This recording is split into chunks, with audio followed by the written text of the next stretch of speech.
And so it was that the conflict between the New Canaanites and the Whitelegs was finally resolved. The courier's involvement had tipped the scale, shifting the fragile balance of power. Despite their defeat at Three Marys and the death of their war chief, the Whitelegs were determined to pursue the other New Canaanites.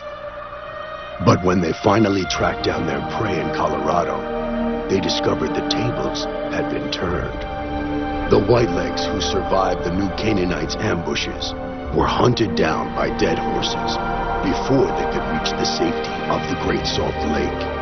When word of the Whitelegs' diminished numbers reached the 80s tribe, war was declared, and by year's end, the Whitelegs had been wiped out. The Sorrows fought beside Joshua Graham and the dead horses, eradicating the threat the Whitelegs posed to Zion. When the courier and Joshua Graham felled Salt upon Wounds, their victory was celebrated with a great feast. The Sorrows' transformation from a peaceful, timid tribe into a proud and warlike people broke Daniel's heart. He tried to take solace in the knowledge that they would remain in Zion, but it was a small comfort. The Sorrows' innocence was lost. Having helped eradicate the Whitelegs from Zion, the dead horses returned to Dead Horse Point in triumph. They remained neutral toward the Sorrows, but as years went on, there were periods of competitive friction, even violence between the tribes.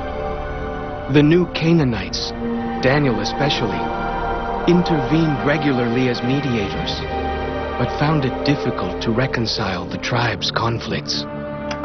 The defeat of the Whitelegs in Zion marked a turning point in the fortunes of the Happy Trails Caravan Company. Every 2 months, the caravan met with the New Canaanites in Zion Valley to trade. Happy Trails soon returned to prosperity.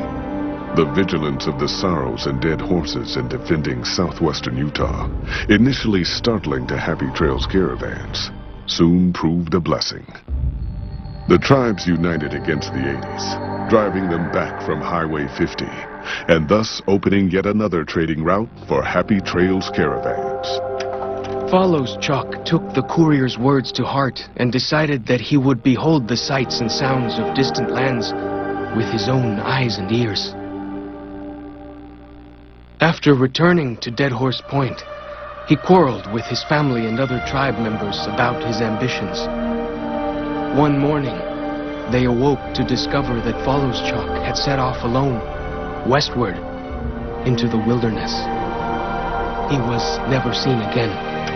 Waking Cloud turned bitter and resentful toward Daniel and the New Canaanites when she learned her husband's death had been concealed from her. She poisoned some of her tribe against New Canaanite teachings, making relations between the groups difficult from time to time. Though the courier had stopped Joshua Graham from executing Salt upon Wounds, the war chief still fell in battle. The Whitelegs defeated at Three Marys, Joshua led the Sorrows and dead horses in tending to their comrades and burning the corpses of their foes. He continued to advocate militant opposition to the enemies of New Canaan and showed little quarter to those he fought. And yet he was changed. He no longer reveled in the brutality and cruelty for which he had been known in his former life. His inner demons, if not extinguished, were at the least appeased. For years after the defeat of the Whitelegs, Daniel did his best to minister to the Sorrows' spiritual needs. Try as he might, he could not hold back the tribe's increasing militancy and reverence of Joshua Graham. Demoralized, he returned to his family in Dead Horse Point. His failures haunted him for the rest of his days. And with that, the courier walked out of the history of the tribes of Zion and back to the gathering storm of the Mojave Wasteland.